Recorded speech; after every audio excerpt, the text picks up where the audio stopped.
terhadap klien kami 2 orang yang masih jadi tersangka penyalahgunaan narkotika dalam bentuk pil yang ada di DWP waktu tahun 2019 kemarin, Desember 2019 kemarin, yang konon katanya kalau kami baca dari semua media, baik Pemprov DKI, BNN, BNP menyatakan semuanya clear, tidak mungkin ada peredaran narkoba di DWP 2019.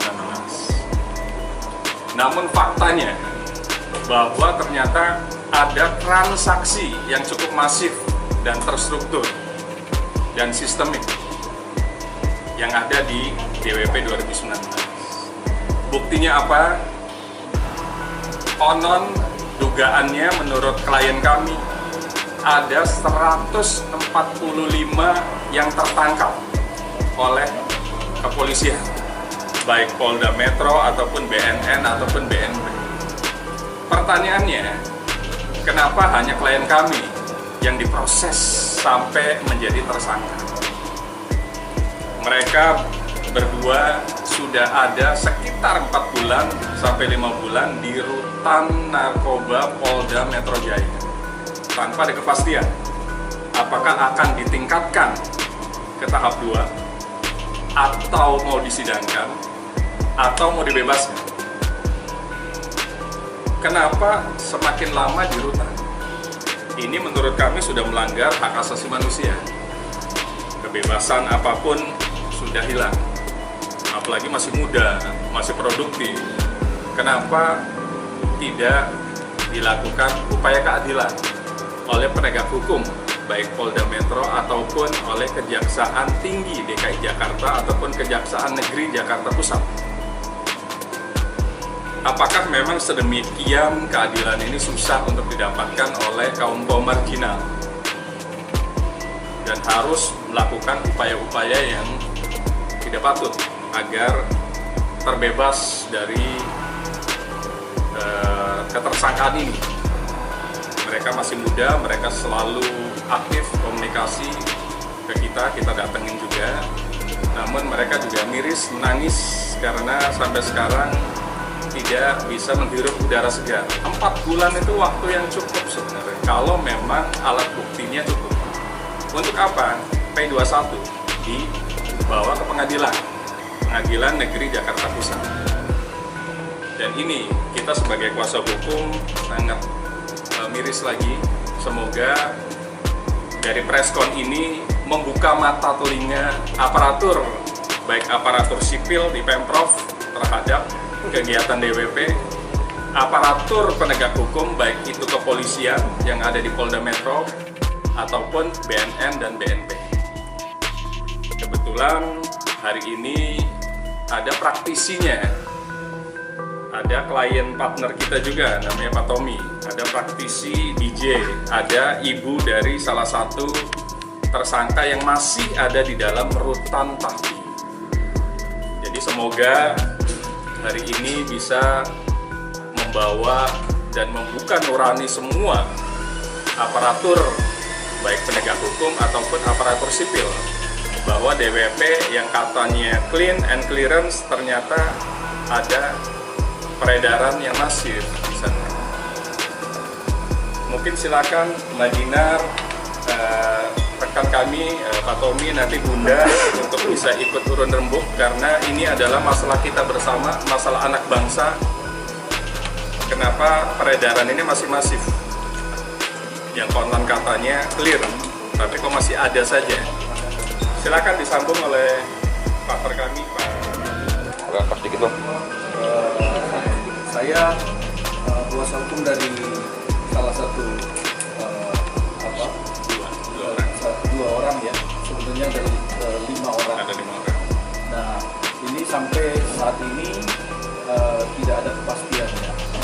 Kepastiannya dalam arti berkasnya itu apakah sudah dilimpahkan ke kejaksaan, karena sampai saat ini saya sebagai kuasa hukumnya pun tidak diberi secara kertas ataupun belum tanda terima. Kejaksaan sendiri kita nggak diberitahu. Sampai saat ini juga dari keluarga korban dari keluarga yang tersangka juga tidak ada kepastiannya sampai sekarang. Apakah ini mau lanjut atau sudah dilimpahkan sesuai dengan hukum acara, atau masih nunggu atau belum lengkap ya. Itu sampai sekarang nggak ada kepastiannya sampai sekarang. Maka itu kita di sini melihat bahwa ya miris sekali dengan kondisi keadaan yang sekarang. Apakah hukum benar-benar ditegakkan dan benar-benar apakah anak-anak ini segera dilimpahkan atau mau dibebaskan, itu aja. Kita perlu kepastian itu. Terima kasih. Mbak Dinar, silakan bagaimana? Kenapa Dinar ada di sini? Jadi Dinar di sini dimintain tolong dari ibu korban melalui kuasa hukumnya, dimintai pendapat kenapa masih ada peredaran narkoba di dunia hiburan, atau ini kan spesifiknya itu di festival DJ kan, waktu itu di bulan Desember, yaitu yang dinamakan DWP Desember. Iya. Kebetulan Dinar seorang DJ dan Dinar langsung terjun di dunia per-DJ-an seperti itu. Dinar sangat miris sebenarnya sejauh ini. Harusnya sih di 2020 atau 2019-2020 kan pemerintah sudah menekankan, karena kan hukumannya juga kita sudah tahu sendiri sangat berat seperti itu. Dan masih ada peredaran seperti itu sih Kak Dinar sangat disayangkan, dan sangat miris banget. Ini kan kedepannya tuh buat generasi muda itu mau diapakan kalau masih banyak peredaran narkoba seperti itu. Sebenarnya di dunia per-DJ-an itu tidak harus ada narkoba, sama sekali tidak ada, karena setahu Dinar di dunia malam itu ada berbagai macam kelas klub atau festival. Mungkin kalau festival besar seperti itu bisa dinamakan itu kelas A, karena kan dia sering perform. Ada itu tuh kalau Dinar merincikannya itu ada 4 kelas, ada kelas A, kelas B, kelas C, kelas D. Sebenarnya di kelas A sama kelas B itu tidak ada narkoba sama sekali. Setahu aku tuh di sana tuh cuman bisa ada alkohol, dan orang-orang tuh biasanya masuk pakai tiket, setahu dia seperti itu. Kalau sampai ada narkoba itu biasanya di kelas CD, karena kelas CD itu biasanya tidak terkontrol, atau ya maksudnya tuh kayak kelasnya ece-ece lah kayak gitu, jadi tidak terkontrol. Mungkin kayak kayak administrasi ke pemerintah atau gimana gitu ya. Setahu dia sih harusnya festival sebesar itu tidak ada narkoba. Oke, mungkin dari Ibu, silakan Bunda. Sebenarnya saya gimana ya, berat banget ya. Ini anak saya yang paling bungsu. Saya juga nggak tahu, karena dia izinnya sama saya itu nggak ini saya nggak tahu kalau maunya ada acara itu. Saya udah bilang nggak usah ikut-ikutan itu. Saya bilang pokoknya mama minta jangan narkoba itu, jauhkan narkoba. Udah cukup dengan di TV di ini semuanya tuh udah buat orang tua jadi miris, orang tua jadi sedih jadinya. Kita tiap hari pikirkan dia. Pasal yang disangkakan itu dari Undang-Undang Nomor 35 Tahun 2009 tentang narkotika itu 2 disangkakan oleh penyidik sama jaksa. Pasal 112 dan pasal 114. 112 dan 114 itu hukumannya mati kalau ketemu di ayat 2, karena di atas 5 gram. Nah, bagaimana orang yang memang betul-betul sebagai pecandu?